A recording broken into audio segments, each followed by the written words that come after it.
So I read up on the history of a seriously useful expression born and raised in the pop culture of the 1930s and 40s, so I could talk to you about a seriously dumb expression born and allowed to mutate in the dark corners of pop culture since the 1990s. Back in 1938, the Richmond Theatre in London, England, debuted a now infamous drama by Patrick Hamilton called Gaslight.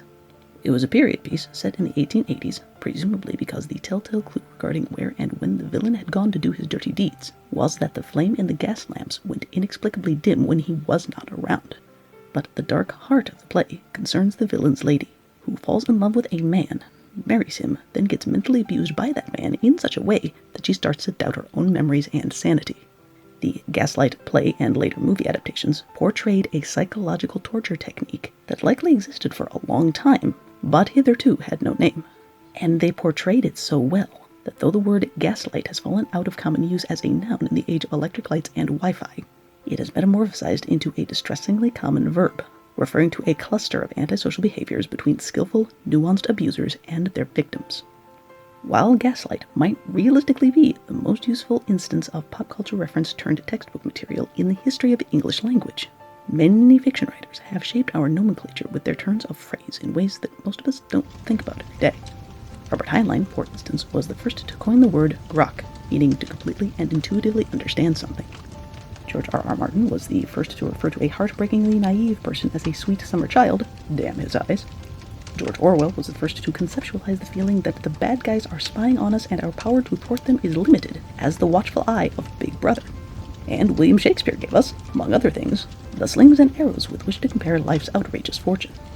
Which is all very well for writers of books and plays with whom prestige has frequently been associated over the years. But while there are talented writers in every sector of the arts, from copy editing to ghostwriting to the writing of comic books, very few writers like those who work in television have given us memorable quotes that were so reliably stupid. One of these days, pow, right in the kiss.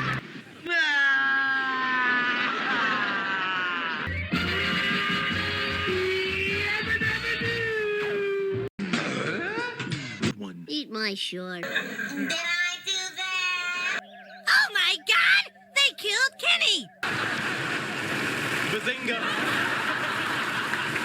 Such instances of stupidity would be consistent with what Mr. Fred Rogers famously observed back in 1951, noting that the wonderful information transmission system that was early television was, at that time, being used to broadcast images of people, quote, throwing pies at each other, unquote, leading him to make a mental note to do something more intellectually stimulating with the medium should he ever get the chance. And while innovators, including but not limited to Mr. Rogers, have done incredible things with the television since 1951, not only did the stupid stuff never totally go away, there arose a generation of viewers who were not as adept at discerning wisdom from satire as they thought they were.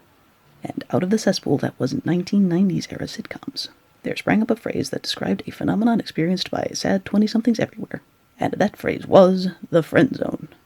As Mr. VSauce tells the tale in his now ancient video on the subject. The term friend zone was popularized by the TV show Friends on November 3rd, 1994.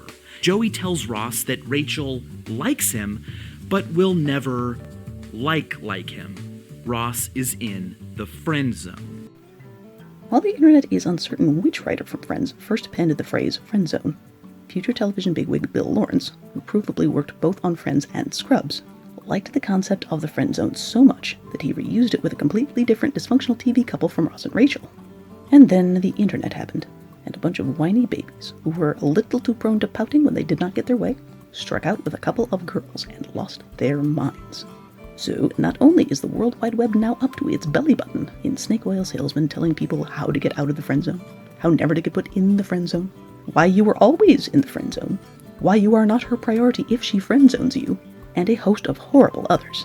Some informational outlets, generally seen as more fact-based than your average 90s sitcom, have started talking about the friend zone like it is a legitimate sociological thing worth careful study and thought, including Psych2Go, Healthy Gamer GG, Science of People, BBC, Psychology Today, and Psychology Hang on, just how searchable do you think these buzzwords are, Mr. SEO writer? But whatever source you consult for more information on the friend zone, It does not often differ greatly either from how it was first explained on Friends back in 1994, or how it is handled by Wikipedia, the criticism section of which points out that though feelings associated with it can be felt by anyone, it is an affliction most often reported by cis-het men who have been romantically rejected by women, leading feminist writers like Revata Gupta and Amanda Marcotti to call the whole friend zone concept misogynistic and accuse it of being rooted in male narcissism. And whatever defenses believers in the concept might put up in rebuttal. Conclusions like those of Dasgupta and Marcotti are easy to draw when the persons who tend to say things like "I got friend-zoned" also tend to look suspiciously like unsuccessful pickup artists. "How dare you cast me as anything but the romantic lead," says the pickup artist from his lowly vantage point in the friend zone. "Do you think I would have showed up at auditions if I thought that I would be relegated to the role of best friend? I am not best friend material." And that's really where it falls down, isn't it? Like, friend zone as an expression is not a problem in and of itself. There is, hypothetically, nothing wrong with phrases we first heard on TV being annexed into our collective vocabulary, or used to describe something that a lot of people were already experiencing, especially since once something has a name, it is easier to find in a search engine, and for good faith actors to more easily pool their understanding of a hitherto underexplored concept.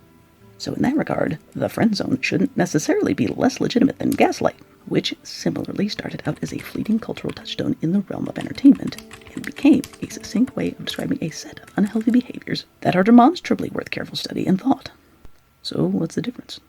What makes the word gaslight nigh unto universally accepted, while the phrase friend zone remains a topic of debatable virtue and an expedient way to start an argument? Is it sheer intellectual snobbery? Do we, like Fred Rogers, see the work of comedy writers as little better than 50s-era television pioneers who found themselves hip-deep in pie? Well, the short answer is no. But perhaps the long answer lies less in the semantic details of these two expressions than in how their audiences react to them. For instance, I am told that to this day, when longtime gaslighters watch Gaslight for the first time, they tend to get mighty uncomfortable. Whether that discomfort is rooted in secret shame, a bruised ego on learning they are not the first person alive to play such vile head games on their humans, or a fear that the gaslightee will see the same play as them and figure out what is being done to them, the gaslighter probably won't come clean about it. But in one way or another, odds are strong that when a gaslighter sees Gaslight, his reaction will likely be as one who feels he has just been called out. But when persons who have been rejected by the object of their desire hear about the friend zone, they do not tend to feel called out. They tend to feel empowered to think their resentment toward their object of desire is right and proper. Why you gotta go off script, object of desire? All I want is more affection than you can give me, and that's clearly your fault, you friend zoner. Sound unreasonable? Tough. Because almost to a man, the folks who use the phrase friend zone unironically are impossible to take seriously because so few of them understand what is meant by the word friend. I don't even say that to mock them. The struggle to make and keep friends is human, a lifelong process, and not easy for any of us. So saith Mr. VSauce again. Just by simply becoming friends, you'll be doing something quite special. Because today, we all on average have fewer friends, fewer close individuals we can confide in.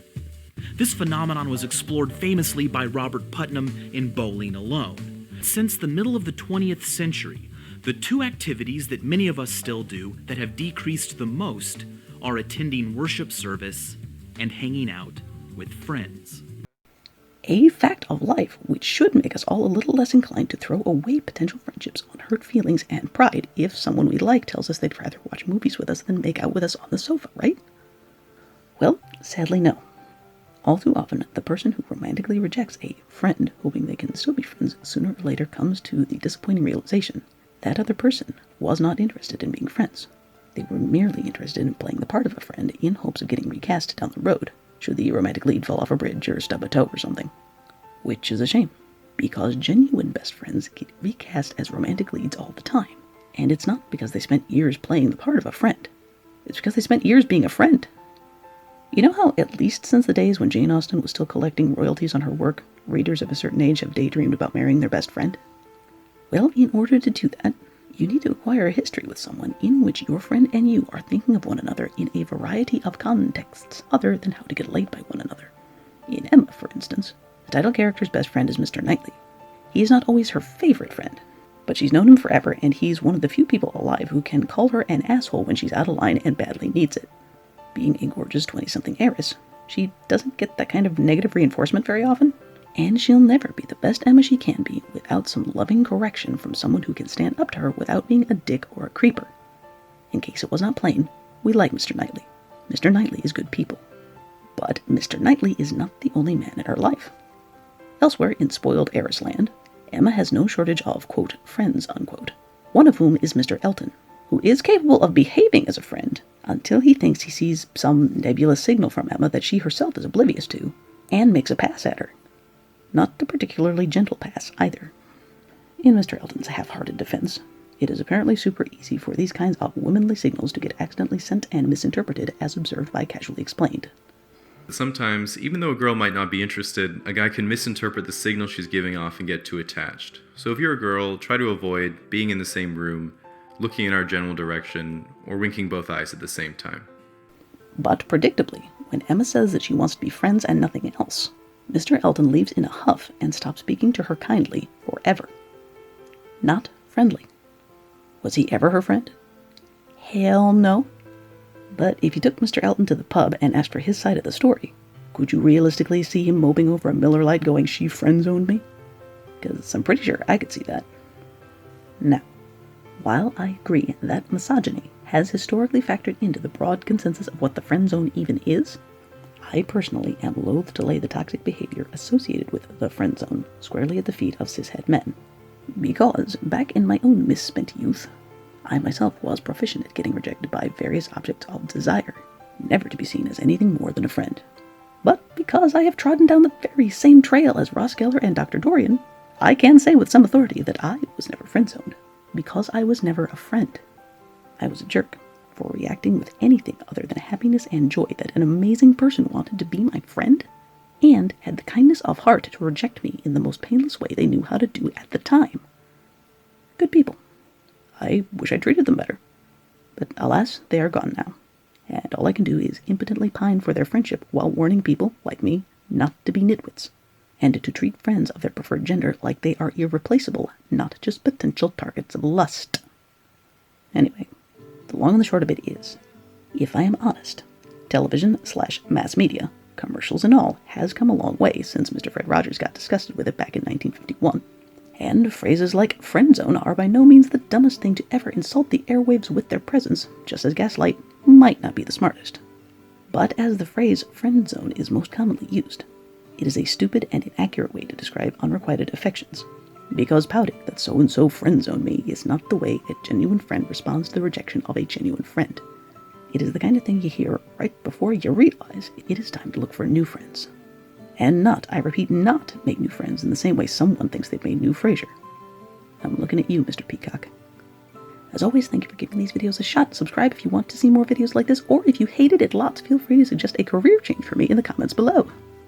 Until we meet again, take it easy. Loves you. Bye.